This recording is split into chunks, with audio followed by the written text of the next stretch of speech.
Okay,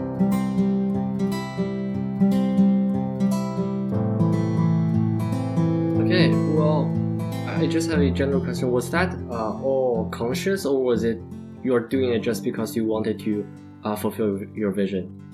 Oh, I was doing it because I wanted the investment, and I wanted to turn GoLoot into a business. So there was not that level of introspection, oh, I know if I do this, it's going to like me. Not at all. Although I knew that passion was very important in entrepreneurship. And so, like, every day I was like, put on your good face, smile, pitch, give it all you got. You got to give it 1,000%. So that I was aware of, and I was trying my best to do it. But there was no like mastermind plan behind this to woo Danielle into investing in the company. I just genuinely wanted it.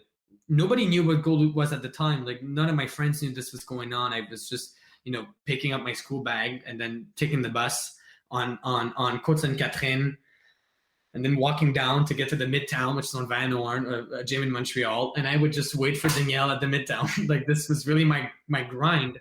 And every entrepreneur has that story. And so we also heard that Mitch Garber actually became your mentor.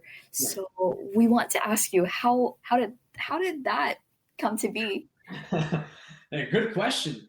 Good question. I have a variety of people around me. I'm very lucky to have this network of advisors and mentors that help me structure the GoLoot experience and growth. I usually refer to the GoLoot family in general in interviews, in the sense that it's not just a team. Of course, the team is 95% of it, but there's the investors, and then there's the mentors and advisors, and there's me. So I met Mitch because one of my investors' son went to school with Mitch's son, and so they were good friends. And in the English Westmount community, these guys knew each other, I wouldn't say fairly well, but they knew each other. And the first time I met Mitch was in December of 2019, because the kid of one of my investors, which today is a friend of mine, someone I know well, he said, I can get you a meeting with Ryan Garber, who's Mitch's son. It was my friend, and we can get you to the dad. So I was like, okay, sure, let's do this. So I pitched to the son first. And the son's like, oh, yeah, you're a cool kid, and I like your idea. These guys are a bit older, 1 year older than we are, than I am at least. It's like, oh, you're a cool kid. I'm going to introduce you to my dad. So it took a few months to set up the meeting, but essentially Mitch gave me 45 to 60 minutes in his office in Montreal, the ex-Caesars Entertainment office that's now empty because he's alone. The company was sold, so he's alone in his office. Very nice space. And Mitch, like I said, I never had, I didn't have the chance to have a million interactions with Mitch, but Mitch has always been so relevant in every single thing he told me. I'm amazed by how pertinent Mitch can be whenever he intervenes in the company. So that's why I use him sparingly, because every single time he gives me advice, it's like a nuclear bomb. It's like game-changing stuff I have to address right now. So when I met Mitch, he introduced me to another advisor of mine, Jason Lapp, who's in the Silicon Valley. And Jason and Mitch have been really at the core of my evolution as an entrepreneur and at the evolution of my business. So that's how it came about. And when we raised the GoLoot seed round in the summer of 2020, Joel Leonoff, my lead investor, the founder of PaySafe, is a good friend of Mitch. They used to work together at Surefire Commerce. I think that's right. Don't quote me on this, but I think that's right. So anyway, they have past experiences. So Mitch was like, yeah, sure. You know what? I met you once, and I'm happy to help you on a more regular basis. That's how it all turned out. Wow, that's a truly impressive story. We would also like to ask that, how did you get Joel Leonoff, a billionaire, to invest in your firm?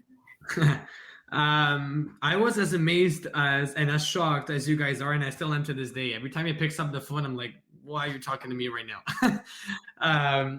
Jokes aside, one of my investors, again, the same investor, it all ties down to relationships and connections, and to saying yes to every meeting. I didn't know these people personally when I started off. My parents didn't know these people personally. My parents had a good network, and Brebeuf gives you a good network. My friends had parents that were executives in X, Y, and Z companies. So I had this great network starting off, but I didn't know Mitch or Joel or, the other investors in my company. I just, never said no to a meeting, and I went from meeting students in engineering at Polytechnique after school to being in Joel's office on Sherbrooke for 30 minutes to pitch him my idea. So there's a whole process there. One of my investors knew Danny Chasinoff, who's the COO, Chief Operations Officer of PaySafe, which is Joel's company. So I went to coffee with Danny and with Danny's son. And Danny said, I'm interested in investing in your company, but I don't invest alone. So let me present you to one of my partners. So I met some of his partners. The guy's great, amazing meeting, very smart businessman, just was not the right opportunity. So then he said, okay, let me present you to my boss, Joel. And so I got a meeting with Joel for half an hour in his office. And at that meeting, Joel said, what are you going to do if I give you $1 million? And from this day on, it's been a crazy ride. And I speak to Joel every 2 weeks. Joel is the mentor that I speak, to the most often with. So yeah, since some sort of relationship began, and that's that Sherbrooke office in Montreal. Yep, that's the answer. Amazing. I'm gonna hand it back to Henry now, with more questions to come. Yeah, actually more questions regarding your network. So I think also from Journal de Montréal, Lune Rouge, which is the investment firm funded by Guy Laliberté, also invested in your company. So I wonder, how did you get in contact with that firm, and why did they choose to invest in your company in particular? So I'm going to correct that information because Lune Rouge never invested in my company. Oh, okay.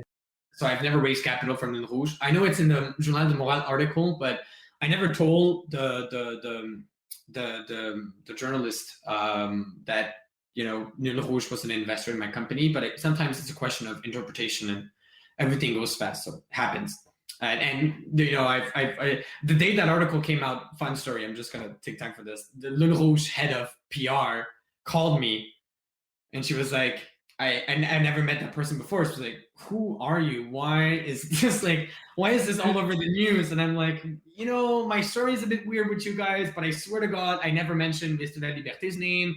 I never mentioned, the investment, whatever. They just interpreted that from my speech. Like, no, we're not mad because this is advertising, but like how did this happen? So anyway, fun story. What happened with Lune Rouge is I was looking for credible partners and mentors way before I even met Joel, and way before I even raised capital. I was looking for structure. That's in 2019. And someone knew someone that knew someone, the complex relationships that used to work at Lune Rouge. And so I got a meeting with a guy that was VP. I think he was on more of the creative side because Lune Rouge was working on the sort of pyramid downtown. You guys would probably remember that was like a nightclub in the form of a pyramid in old Montreal. Anyway, they were working on this project. Lune Rouge was a very new organization. They just bought Tour Alcan downtown. There was hundreds of people walking around, running around. Crazy, very dynamic environment. And I met this guy and he was like, I'm not on the tech side, but I can introduce you to the guys who are on the tech side. So, yeah, for sure. So I met Patrice Boilly and François Plamondon that were both, François was the co-CEO of Lune Rouge and Patrice was the head of the tech side. It's called the tech side of Lune Rouge. They kind of fell in love with the idea. They were not investing in early stage ventures, but they fell in love with me and they were like, you know what? We have a team of developers internally that we have the talent for you. You have the accountants, the lawyers, like all the structure you need. You just need to raise money. That's what I did. I raised a $300,000 pre-seed round. Then I came back to Lune Rouge. They offered me a free office space. And when they moved to the old port, they brought me with them. So I had my own little office. I had my business card with the Lune Rouge address. And they never charge anything. And that's what when I talk about collaboration in the tech ecosystem, I was talking about that recently on LinkedIn. That's exactly what I mean. I was given opportunities that no one can imagine in any other industry. These guys were just doing it because they were genuinely good to me. And so that's my relationship with Lune Rouge. Both François and Patrice are not at Lune Rouge anymore. I think François is leading a loyalty company called Hello Card. He's on another world. But that's what, when this article came out, Lune Rouge was like, who are you? Nobody knows you internally. It's like, I'm an OG. I was there at the start of this incubator program. Zoo, the Lune Rouge incubator, did not even exist at the time. It was an idea that Guy had. So I was kind of like a free first trial on a startup that for mentorship and whatever. That's my relationship with Rouge. Well, I'm glad it worked out. It did.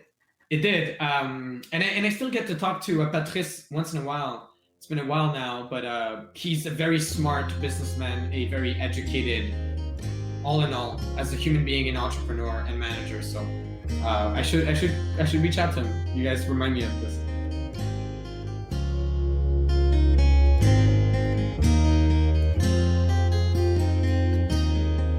What you just heard was one part of our interview with Mr. Lucas Béland, CEO and founder of GoLoot. For the whole episode, you can now directly visit our links below to Spotify and Google Podcasts and wherever you get your podcast for more awesome advice, life stories, and other interesting segments on YouTube. The full episode will be released this Friday, so stay tuned.